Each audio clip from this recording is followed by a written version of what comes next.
People have been worrying about the world's pending overpopulation for more than 2 centuries. Robert Thomas Malthus sounded the alarm in 1797 with an essay on the principles of population, which predicted mass starvation and went on to influence the likes of Charles Darwin and Margaret Sanger. Paul Ehrlich's book, The Population Bomb, forecast a similar fate. If the population kept rising unchecked, Earth's resources would buckle. Many of today's environmental thinkers, such as broadcaster David Attenborough, have called for drastic measures to limit the planet's population before it's too late. But they're all wrong. The world's population is actually peaking. In the next century, we're heading not for exponential growth, but a slow, steady decline. When Paul Ehrlich wrote his famous book, women around the world were having an average of 6 children. Now they're having an average of 2.6. Fertility rates around the world have halved. That's not just true in Europe and North America. They're way below replacement rate levels in most of East Asia now. Not just China, but Japan, Korea, Vietnam, and Burma have fertility rates much lower than their replacement rate and are coming down sharply. So the population bomb, as Ehrlich predicted, really isn't there. There's still population growth going on, but it's stabilizing. Sadly, well-funded groups exist to perpetuate the myth of overpopulation.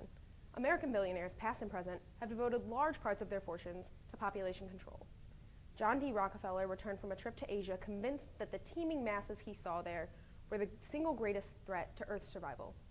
He proceeded to divert hundreds of millions of dollars from his foundation to the goal of population stabilization. David Packard created a $9 billion foundation whose top priority was reducing the world population. Ted Turner, Warren Buffett, and Bill Gates have also bestowed billions to the cause of population control. Their foundations are joined by organizations ranging from zero population growth to negative population growth. This is a massive misallocation of funds for a hoax. It is true that the world population has tripled over the last century, but the explanation is both simple and benign. First, life expectancy, possibly the best overall numerical measure of human well-being, has almost doubled in the last 100 years. And the years we are tacking onto life are both more active and more productive. Second, people are wealthier. They can afford better health care, better diets, and a cleaner environment.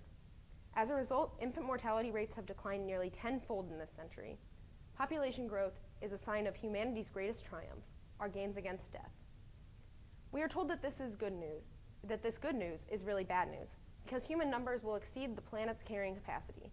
Pessimists worry that humans are procreating as uncontrollably as Calhoun's famous Norwegian rats, which multiply until they die off from lack of sustenance. We are adding another New York City every month, a Mexico every year, and almost another India every decade. But a closer look shows that these fears are unfounded. If all 7 billion humans alive today resided in the state of Texas, there would be enough room for every family of 4 to have a house and 1/8 of an acre of land, and the rest of the globe would be vacant. In short, the population bomb has been defused. The sky isn't falling. Incentives aren't needed because there's no crisis. Overpopulation is a myth.